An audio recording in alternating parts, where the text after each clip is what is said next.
Hey everyone, welcome to the Horror Show. I'm Cecil Laird. Derk Harron.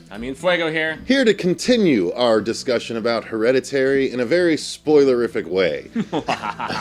Guys, we loved this movie, all of us, and I'm not exactly sure when I'll release this. I might release it actually just at the same time I release the regular one, because some people like spoilers, and you know, actually they end up doing pretty well for us. But some like to be spoiled before even seeing it. It's Indeed. Crazy to me. But so we're going to talk about the stuff that we couldn't talk about during the regular review that kind of were very surprising and could very much be considered spoilers. And I'm going to start with the big one, guys. I'm gonna take the reins on that. So start thinking of some other ones that you want to talk about. So starting off, the movie was sort of promoted in a very particular way, which is about a family that has this very strange daughter, and there's weirdness around her. It seems like she makes this clicking noise, and we don't know why, and she's like just kind of out there in the trailer, and you're like, wow, okay, so this is going to be about a really weird little girl that has some sort of weird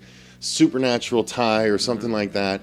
And then we're watching the movie, and it's a mother, and played by, I forgot her name already.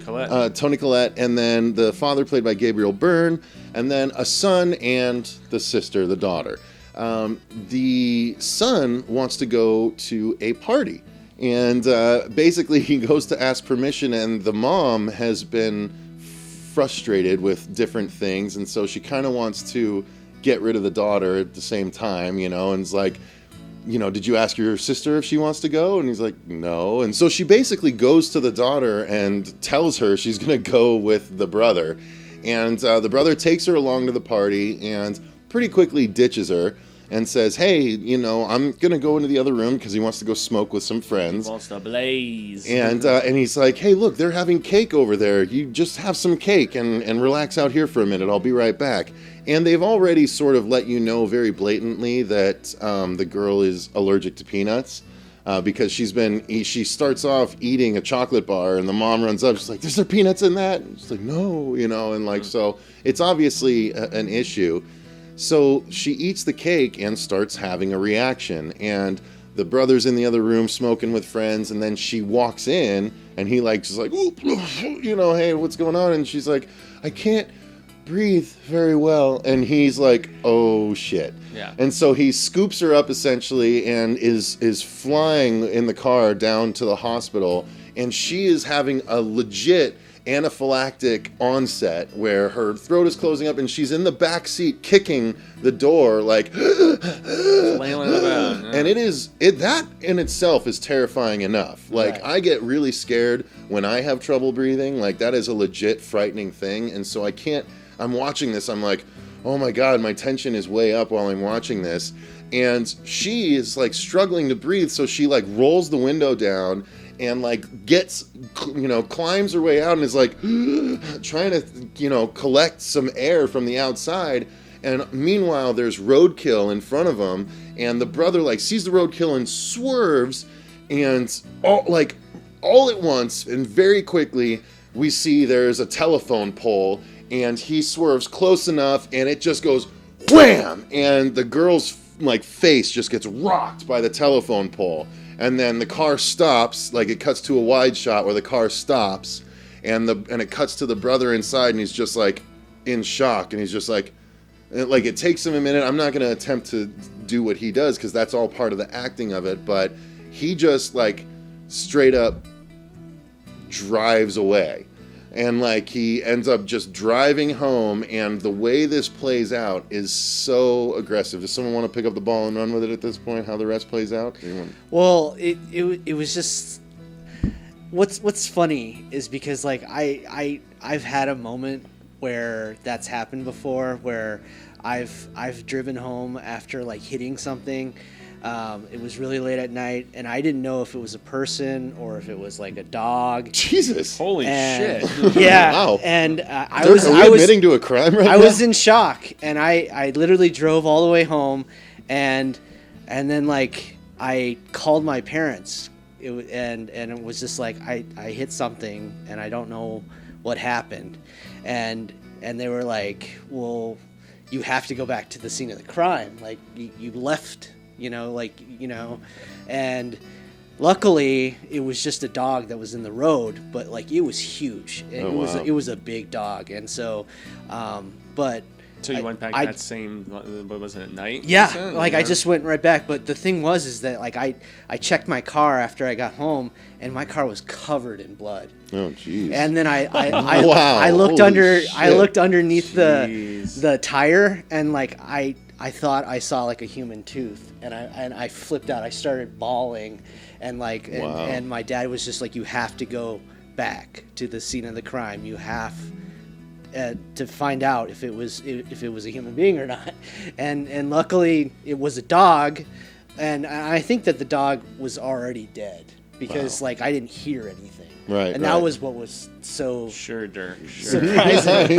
No, but I lucked out. I took the body and put it off to the side of the road, the dog, but carcass. So this scene must have resonated with you on a huge level. Yeah, because that I the shock of it all. Yeah, the shock of it all, because like I had done that before, and it was like that was one of the most scariest moments in my life, and so like so re-seeing that and seeing that how he dealt with it was exactly how I dealt with it. So it was realistic to you.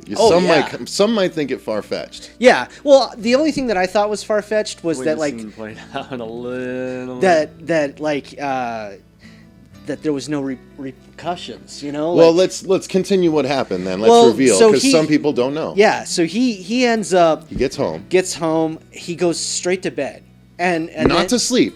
Yeah, he's just like laying in bed. It's still eyes in shock. wide open. Doesn't even wake up the parents or all through the night. All through the night, you see the sunrise, and then you hear the mother go out to the car, and she finds her daughter. Headless. Decapitated. And then where I have to jump in, which we don't see. Yeah. You never see the headless body until you see some headless bodies later. But nonetheless, when they do that quick cut, to the head on the road the next day, covered in ants. Yeah. Oh my god. Yeah, it was so with aggressive. His tongue hanging out, I was like, but face smashed in below, completely demolished, except for the tongue lolling out. Yeah, and this is just a little 12-year-old girl's head. And this is at 25 minutes into the movie.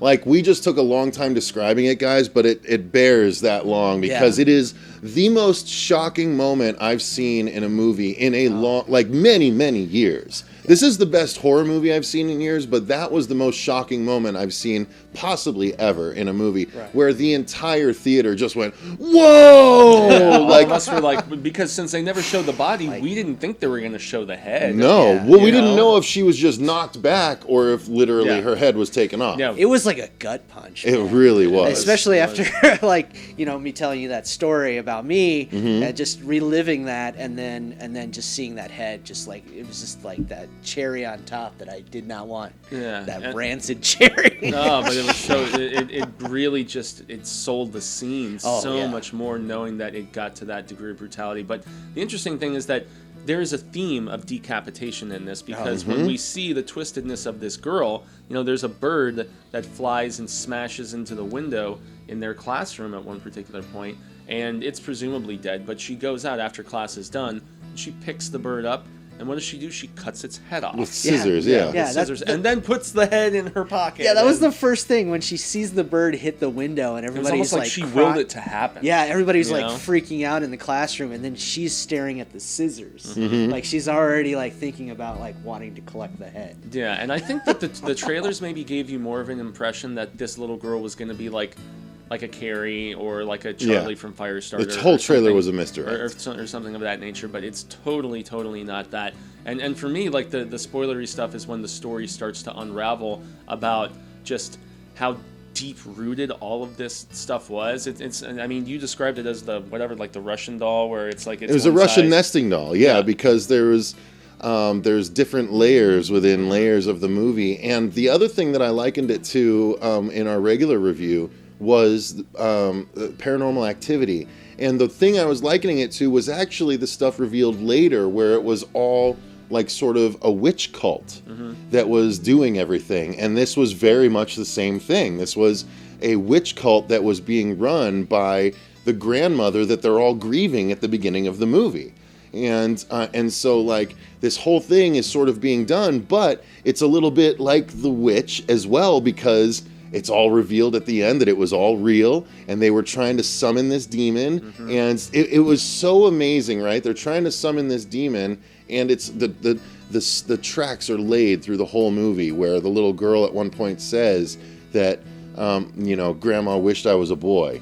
And that's because the grandma was trying to raise a demon that wanted the body of a boy. Yep, and when it didn't get it, and then it ended up in a girl, that just kind of veered things away. And then, in turn, focus shifts to the older brother, and I don't know, just the descent into coping and madness of Toni Collette's character, I thought was so impressive in the fact that you really never get every answer about her, you see the connections about, and you're told about them, of just the family and how her brother, committed suicide, her father starved himself to death. It was like anything connected with this patriarchal witch grandmother, mother of her. Well, the evil emanated and just reverberated. They said that the brother was the schizophrenic, and how he claimed that his own mother was trying to put people inside of him, and then that's why he killed himself. So they had presumably tried before, and he kind of either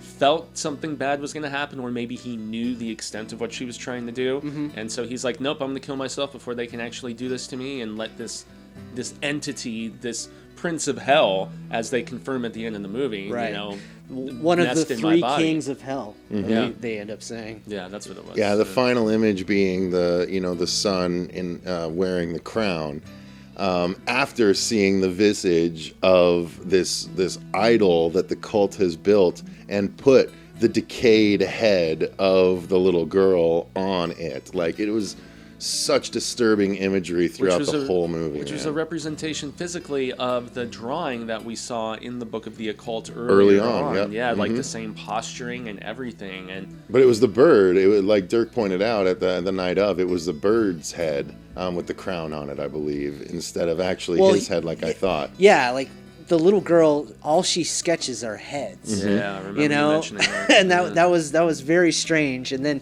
after she collects the bird's head, you see she draws a bird's head with a crown on it, and you're just like, what does that mean? And then it isn't until a little later when the mother, Toni Collette, she finds this book about different demons and summoning, and then like sees that it's bookmarked that there's this type of demon that if you collect enough heads and then you put it and you summon stuff highlighted and everything. Yeah, if you summon the demon into a male body, then it will give you riches. And so that's why I thought that was very interesting, that this like satanic cult, one of the reasons why they're bringing them into this world is so that they can be rich and prosperity, all of these different things. And I felt the misdirect of that.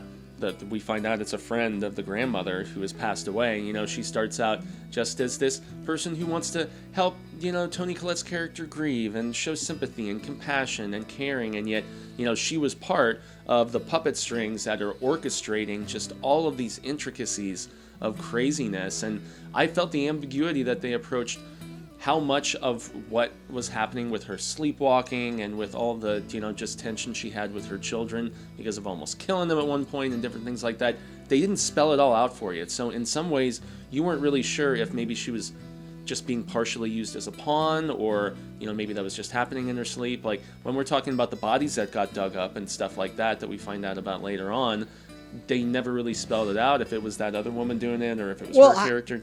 I think it was Colette's character. I think it was her mother that kept possessing her and like taking over her body and doing these horrible things, because at one point, that visual change. That visual change, but also that really cool effect where like the light goes over you, like it's like this wave of light, and then and it's almost seemed like it was like a note for spiritual presence of some sort, like entering the entering area. and also entering your body. That's what I felt like it was, because it only happened when like certain scenes took place, like especially with the the son when he was in the classroom and he sees the light and it passes through him, and then like that's when he like looks at the reflection of himself and he sees the demonic smiling version, and then, essentially. And then he starts smashing his head into the desk. Awesome. It was an effective scene, man. It really was. So what's a spoiler one of you guys wants to bring up then? Well, I think we kind of like passed over about how the mother was trying to grieve, because at first she goes to a meeting for her mother dying, and then after her daughter dies, then down on the grief. Then she wants to go to another meeting and she just can't get out of the car, and that's when this old woman approaches her and like befriends her and she's able to like connect with somebody, and then once she's like meets up with her again, this woman talks about how her grandson had died from a drowning, and she was able to like bring him back through seance, and just the whole like that seance. Was a really cool scene. What language is this even in? That was a running theme where you're like who are they summoning, Dude, Toni Collette's acting sold that seance scene, because when she's sitting there and she just feels the thing, and she's like, oh, like that shit sold the scene for me. Well, when she's like looking under the table, like thinking there's some kind of mechanism that moving the cup. Yeah, that it's like all just a big hoax. But then then she does the seance herself to try to bring back her daughter, and with her family, and that was intense too. Just like living that out. And I understand, like in the non-spoiler review, you talked about how she went a little bit overboard with that wasn't when I think that's when the son went overboard, was during that scene when he was like that was the overboard shit for him. I could kind of understand like that uncontrollable crying, just because of like how much he was dealing with about like the mother, and especially after that scene where she like tells him that like she never wanted him. That was a fucking great scene, dude. Oh my god, that was so fucking She's like, brutal. I never wanted you. No, I never wanted you. Yeah, she was like, and she covers her mouth, and then she continues. She's like, I tried to kill you. And just, it's like, and just how he's like shaking, and he's like, why? But that's why? But that scene was the epitome of maybe she was having the same internal struggle that her brother was, where she felt the possibility of evil from certain things happening, and she was trying to resist to some degree. I do feel like her character was resisting this presence, this force, this destiny, if you will, for most of the movie, and she tried her damnedest. Ultimately, she failed, and the scene, to be spoilery, where she is hanging herself she wasn't hanging, she was floating. You think so? Because she was floating. I thought she was floating, and she just had the chain. No, she was not hanging. She was just floating and sawing her fucking head off. Okay, so more decapitation. So the boy gets drawn up into the sort of treehouse thing, there, or no, because he follows her up. Remember, that's later. Yeah. No, he follows her up later. Follows the floating body up, but yeah, he goes up and he like hears this. This is what I referred to in the. Well, that was when he was in the attic. Oh, it was in the attic. Okay, please go ahead. Yeah. And I still you contend that she was floating. I thought she was dangling from something. What about you, Derk? What did you think? Herself from floating something. or dangling? I thought she was dangling, because like really? I thought, because I didn't see any rope. It kind of brought me back to like maybe that's what her brother might have done. But there was no rope obscuring the wound on her neck when she was doing this. There was no rope around her neck when she was doing this. I don't know. Maybe I'll have to rewatch, and maybe I just didn't see it or something. No, I was under the impression that I thought that's why she was pretty much right on the ceiling, was because she was hanging from it. I think you guys are I'm pretty sure she was floating up there, because again, she was just. Okay, so anyway, he's down there and he hears this is what I said in the trailer, and all you hear is and he like looks around and looks up, and his mom is up there, and literally she has like the wire you've seen in so many spy and action movies that they use to strangle or decapitate people, the piano wire. And she's just sawing and like looking at him and like sawing through her neck, and it like cuts back to him, and you hear her speed up, and you hear her go. But the craziness about that like, scene though is where she had chased him up there. Yeah. And then the fact that... that's right, yeah. Because she was very ghoulish at that time. Who that was initially. Did she transport herself? Or, like, what happened? Was that somebody different? I think she just moved silently. No, I think that was her mother. Because I think... Yeah. Now, let's touch upon the scene right before. When she teaches... when she, like, gets her husband and, like, tells her husband that she has to... Right. He has to throw this book of sketches that is representative of the daughter, and if he can throw this sketchbook into the fire, then the spirit will go away. And the reason he has to do it is why. The reason why he has to do it is because she tried to do it beforehand, and that's why I think it was really her when she tried to do it the first time. But you think it was the mom possessing her the second time? I think it was the mom. That's why, because I think isn't that the scene that you think that she went a little overboard, where she's like... Yes, where she was... Because, like, but it's because Gabriel Byrne was taking forever to walk from the fucking stairs to the goddamn fireplace. Where she was bringing him up to speed to everything. Yeah, right. That was the scene I thought she overdid. She was, she was very hysterical. Yeah, that's what I thought the scene you were referring to was. But I didn't think so, because I don't think that was really her. I think that was her mother trying to be that her. That actually does excuse it. So I agree. She's not acting quite like herself, and they did say the mother was she was overdoing it. Yeah, and they said the grandmother was borderline mania at the end anyway, and wasn't smart, quite herself. Smart, yeah, nice, good job, good one. So that whole reveal, though, once again, that was her still trying to resist to some degree when she first tried to burn the book, because I do feel like her character had that internal struggle going on throughout a lot of the movie. Not just the with only the grief, problem with that, like, the only problem with that scene, sorry, I don't mean to cut you off. No, you're good. The only problem with that scene is that we saw it in, what was it, Happy Death Day? Because remember, one of the people tried to burn some. It was one of the teenage girls tried to burn the picture, and she started to catch on fire in the cafeteria, and so they had to put out the picture in order to put her out. And I was like, oh, we kind of saw that. But what happened, Dirk? So finish out the scene. Yeah. Well, okay, so he throws the sketchbook in, and then he instantly goes up into flames, and Gabriel Byrne. Yeah, Gabriel Byrne. Goes up into flames, and he burns alive. And then you see the smile on Not at first. At first, you see Toni Collette in shock, and she's just like, and then you just see her go. Which is where I'm not necessarily sure, based on that expression of shock, that she was possessed by the mother. I don't think she was entirely in control. Yeah, like maybe but she's still in there, right? And she got to watch the love of her life burn in front of her, and it was because of her mother possessing her.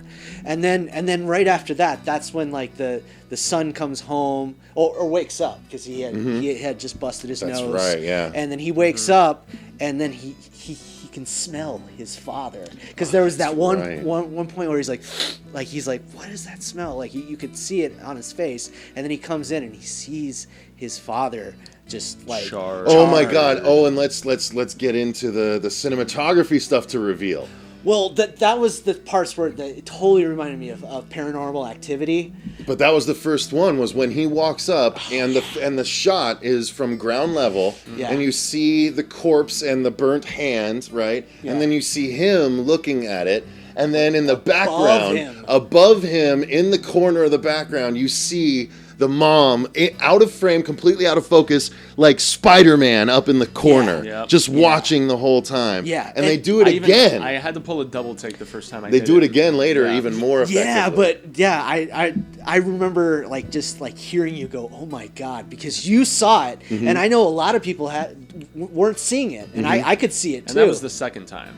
Right. Yeah, the second time they did, because they did her on the roof 2 times. Yeah. The second time is the one. The first time it was more very. Well, it was very obvious the first time, not as much the second time. Well, you see her scurry across the side of the wall. After the second time, when the second time was in the bedroom, and she was up, and you could barely see her. You had to really be looking to see her. That was the one that I heard you say, "Oh my God." Yeah, that was the one I did say, "Oh my God." And looking and looking, and then I noticed her when she did the quick little. That's the thing. They cut angle, and then the scurry out happened. Oh yeah, because but she was there before the scurry out happened. That's when he was still asleep. He was still knocked out, and she was above him. Right? Well, he first wakes up. When he first wakes up, you're right. That's where you're right. You're right. That's the first time you see her up. And in then the corner. she's up in the corner again when he sees the father. Right. Yeah, and then that was so crazy too. Like when and it was effective both fucking times, man. God damn, there was a lot. Yeah, of for him to do it twice. It was so good.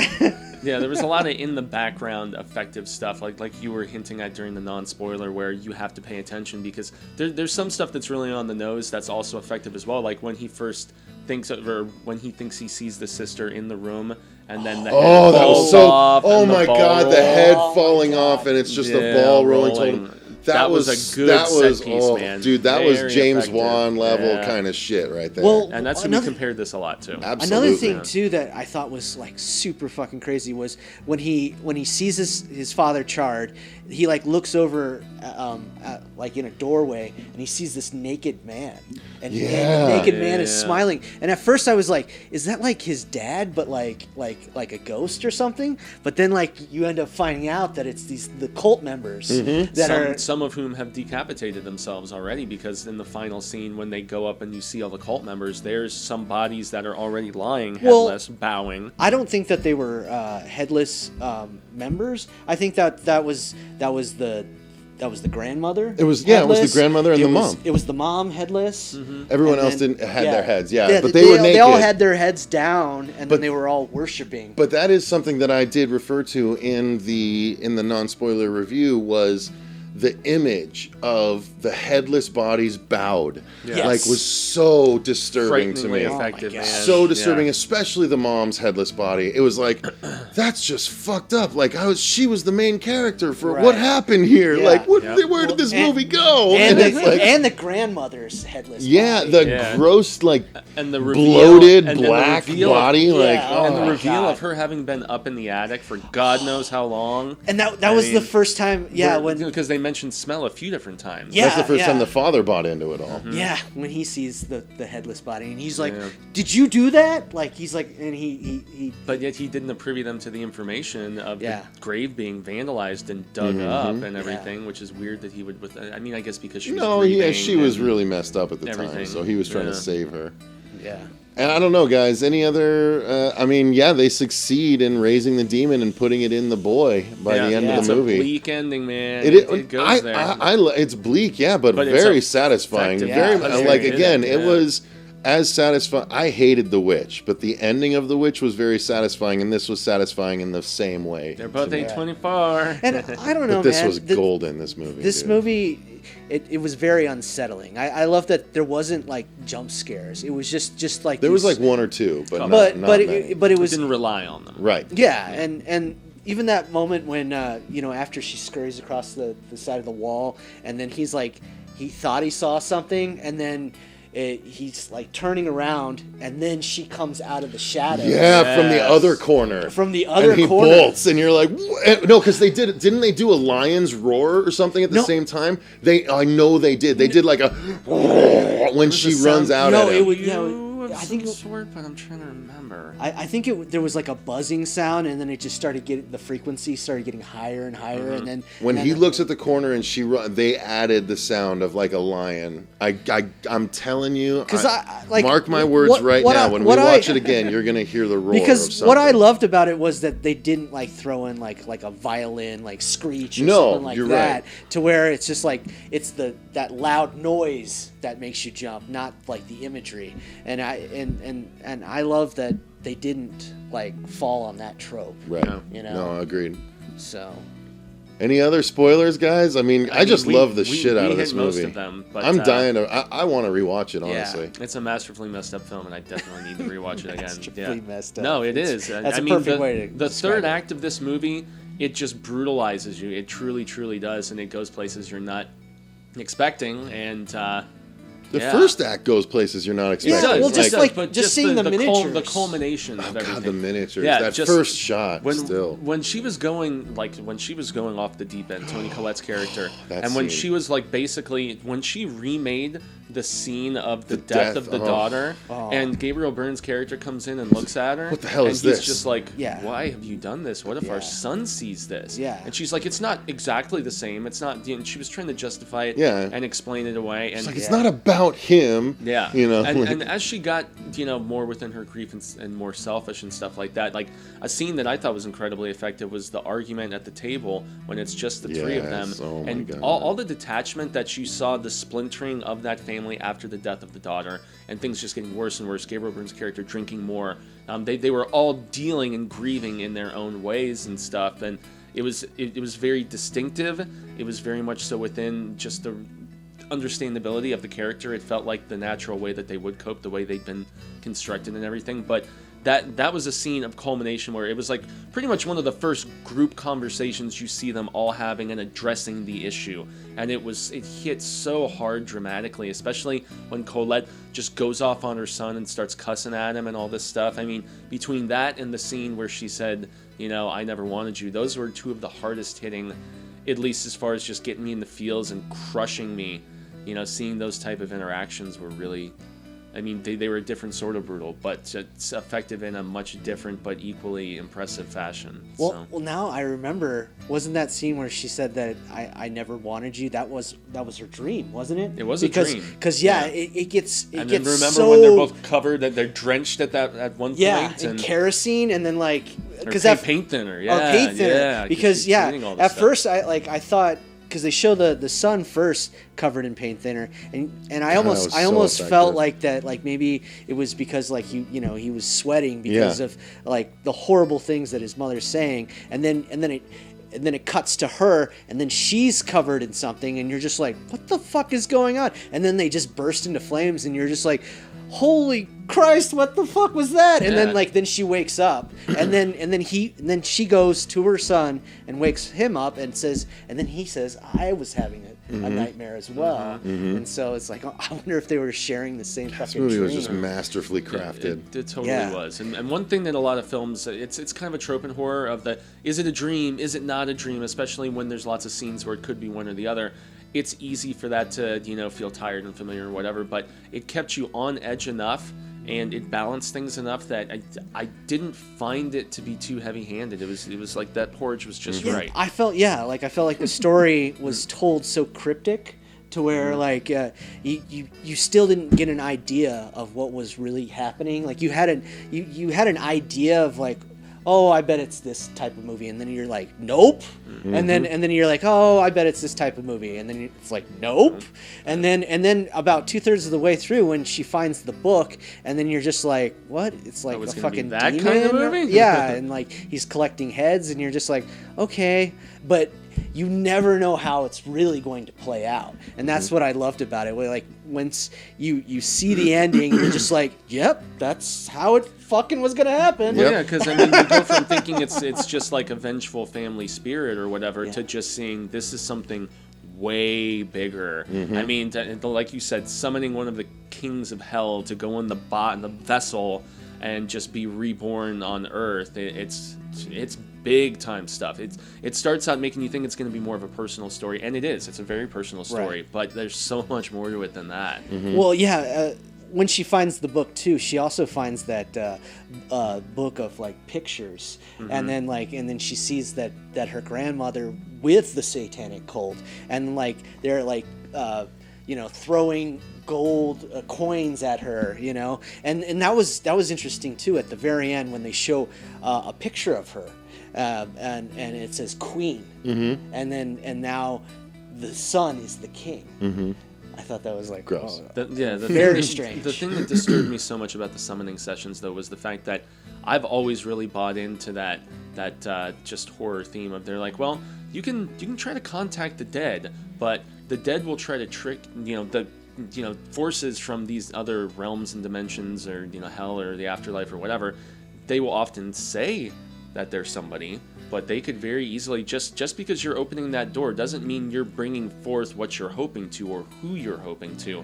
And so that's why even when, they're like, oh, it's my grandson, or, oh, it's my daughter, so on and so forth. I never bought once into the fact that either of those spirits were who you thought they were, because, even if you think about it, since when the daughter died, that was like that evil demonic prince or whatever, or king, as you said, was like roaming around and kind of messing with the son, obviously, kind of giving him glimmers of what his vessel being taken over would be like. But then again, you did hear that, so but I guess that was more so the daughter was, she was around fucking with him. Yeah. Or at least the demon was. Or at least the demon was. Maybe that was more so a quirk of the demon I think that the demon was born in the daughter's body. Yeah, that's what that's why... maybe the clicking was the demon letting him know, hey, I'm coming for you. No, you're next. Well, like a little calling card there was a twitch. Or at the very end, you see the light pass through him again. And then that's when... his sister ends up possessing his body, and that's what why he goes out to the treehouse. So and sees the mom floating up into it. Yeah. God, that imagery was so amazing, though. We all float. Yeah, for real, we all float. Yeah.